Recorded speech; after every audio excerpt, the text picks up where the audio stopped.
Ladies and gentlemen, this is DJ Mighty Mundane for Trek Radio. We're here at Star Trek The Exhibition, live at the Kennedy Space Center for their Sci-Fi Summer. I'm here with Mark Smith.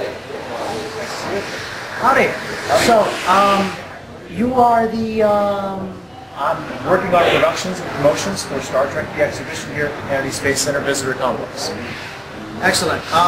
So you are responsible for set design and implementation. Set design, implementation, object placement, costume care, and making sure that the visitor experience is up to the NASA Visitor Center Complex's standards. Which are high. Which are very high. So what are the what are the logistical challenges of building and transferring these sets over from location to location? Sure. Some of the set pieces are actually very old.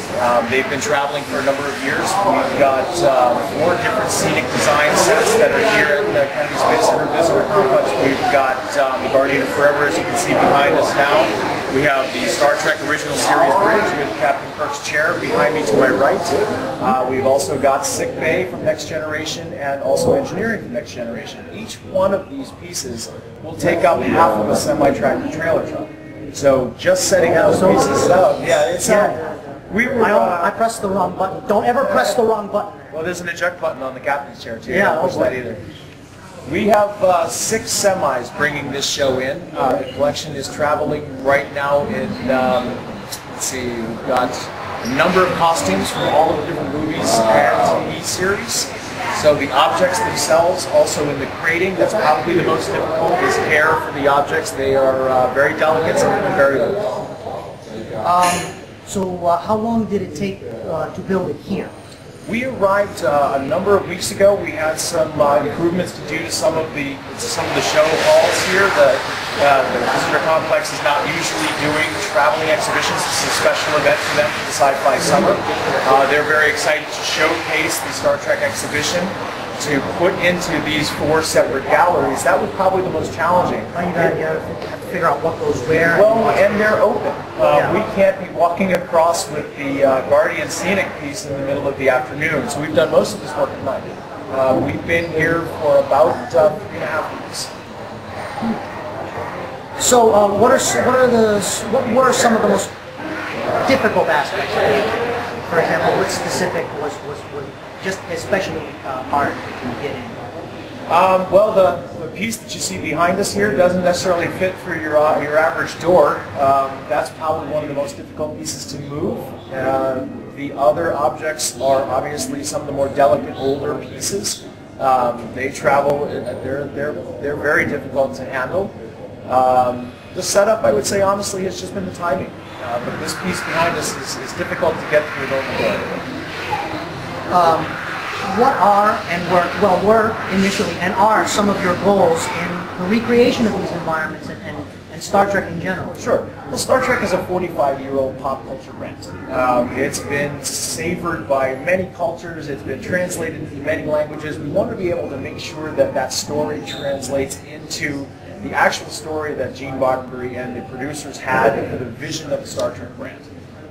So we try to create a storyline that's going to do them the justice that they did creating this show. That's really our biggest focus. We enjoy putting out some of the costumes that you see. They are in a group that's never been before shown.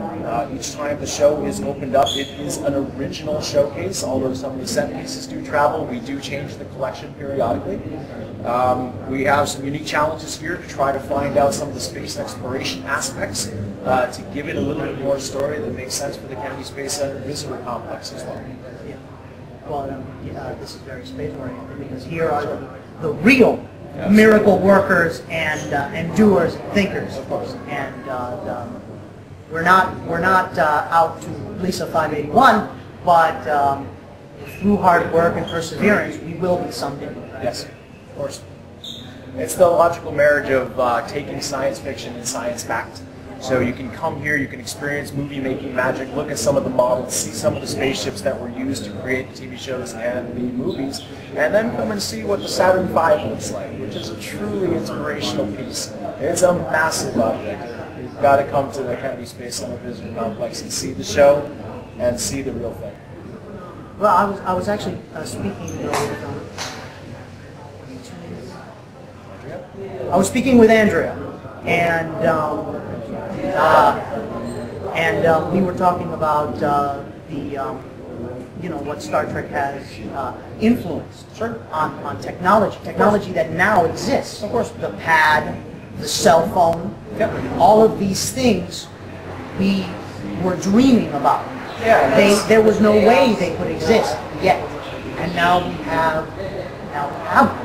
And there's many more. I mean, there translates to medical sciences. Of course, we now have laser scalpels. The MRI machine being used now in some of the sick bay scenes that you see. Just the imagery that we're now able to get from Hubble telescope when they're turning around and they're looking at it, to bring it up on screen in front of the bridge. So all of these breathtaking imageries that you see from that sort of stellar photography that's being showcased here as well, gives you the opportunity to see really where science meets science at. Brilliant. We have something coming soon. Not sure exactly what it might be. Is it a shuttle simulator by chance? Yeah, it's going to be exciting. We're going to be putting up the simulator up here in the center of this Kennedy Space Center visitor complex. Patrons will be able to come and sit inside and get inside the Space Shuttle Hawking, which was instrumental in attacking the Borg and putting the virus in so that they could overcome the Royal Empire. It's going to be exciting. Always good to overcome evil empires. Yes. Oh, yes. There you go. Okay. So what are that is a little Star Wars and a little Austin Powers. Absolutely. Yeah. So hey, Andrea, can we get some tech specs on the simulator? How does the simulator work? Sure, absolutely. Well, it's a hydraulic piston activated simulator. It seats about 14 people. We're going to be doing a 4-minute, 10-second movie experience. It is motion simulator, so there's a movie in front of you that's playing. It's quite exciting. As thinking maybe like the Back to the Future ride, in that vein? Something similar, yes. Yeah. And it's faithfully recreated all of course. Into what era? It's Enterprise.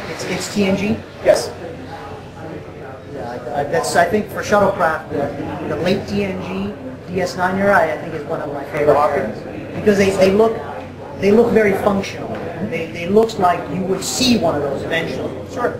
Because zipping between Earth and whatever space station we have.